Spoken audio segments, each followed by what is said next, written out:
And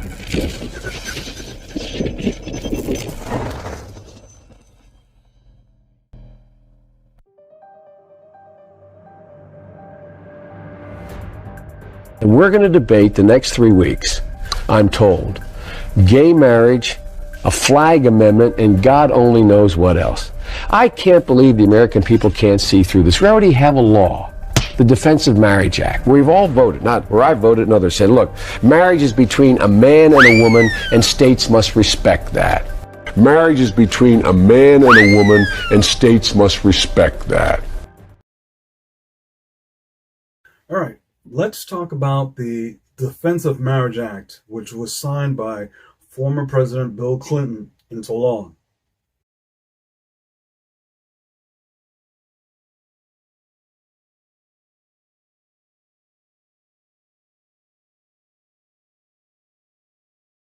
Under federal law, recognized that marriage was between one man and one woman.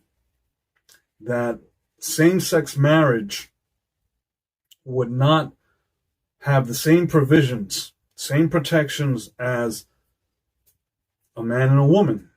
A marriage that, for most of history, we have recognized that even the Word of God, presents as what marriage is. Adam and Eve, not Adam and Steve. So, the Defense of Marriage Act, also known as DOMA, basically provided this protection, this recognition of a man and woman.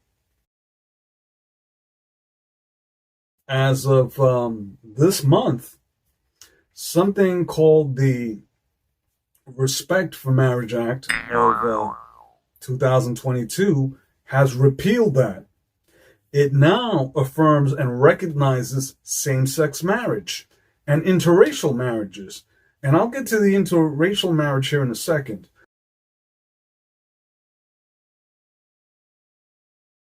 This was done because, obviously the LGBTQ community lobbied against the DOMA, but they lobbied for the RFMA, right?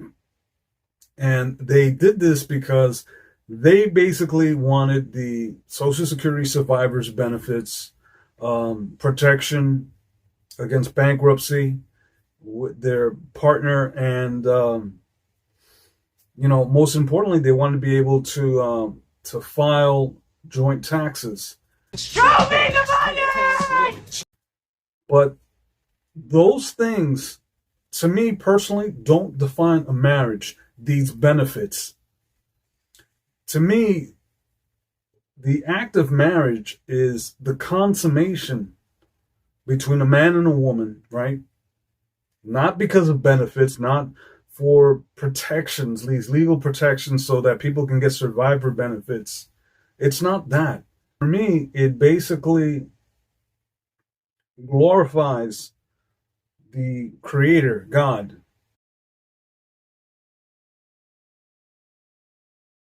Think about this. The Supreme Court basically said that it was unconstitutional for marriage to be defined as that union of man and woman. That marriage should be defined as, the union of two people, regardless of what their sexes are.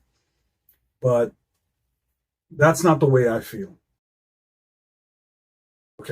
Now, the other part that's in the RFMA is interracial marriages protection.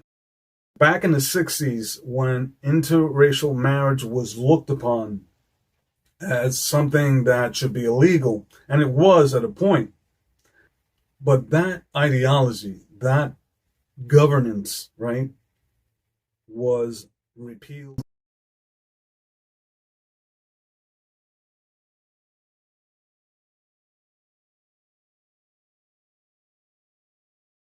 When a man and a woman of different backgrounds get married, you don't think of it as interracial. You just think of it as a marriage. And some will say, well, hey, listen to what you just said. Two different people, right? So what's the argument between a man marrying a man and a woman marrying a woman? Well, for me, the issue is that it goes against the law of God. I'm not the mouthpiece that could present that religious argument, if you want to call it that. But that is my belief. And you can't change that, because that is what I believe in my heart. Now, if the government has decided that it is now going to recognize same-sex marriage, there's not much I can do.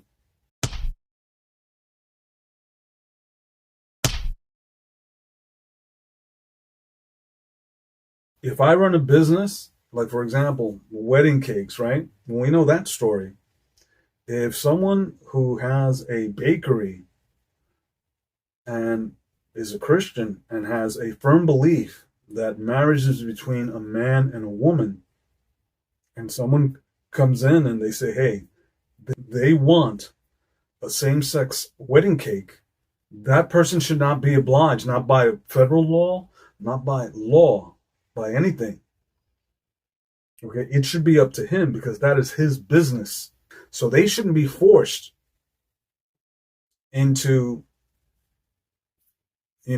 making a cake they don't want to make, which was a major issue not too long ago, if you recall. The guy almost lost his business because of it. Deeply religious, Philip says his Christian faith guides everything in his life. This one is a verse out of 1 Corinthians. Stand firm, be strong and immovable, always work enthusiastically for the Lord. Including his refusal to bake a wedding cake for a gay couple. That faith part of an epic legal clash between religious liberty and gay rights. You don't see it as an act of discrimination? I see it as an act of following my faith. It's not just a cake. It's an iconic symbol of a wedding. This is a religious ceremony that goes in direct conflict with my faith. Colorado is one of 21 states that prohibits discrimination based on sexual orientation. Colorado's Civil Rights Commission ruled in favor of the couple, describing the baker's refusal based on his religious beliefs as one of the most despicable pieces of rhetoric. That decision was upheld by the Colorado Court of Appeals.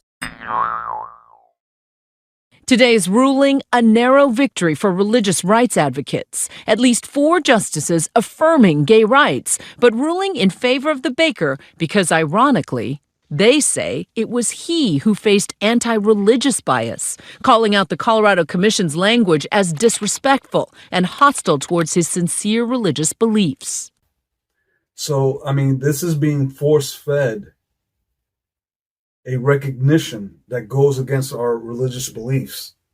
Now, anything that goes against your belief, the government can't exploit it, and they definitely cannot force you, all right, to abide by something, as recognition.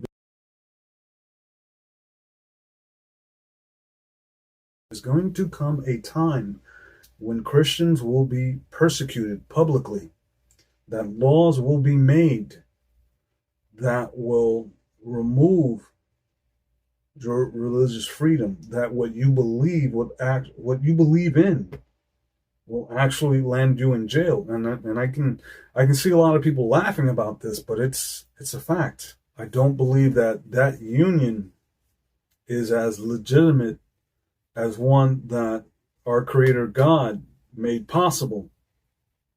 I don't believe that, and I refuse to believe that. So folks, like I always say, wake up, America. Wake up. Now, let me sign the Respect for Marriage Act into law.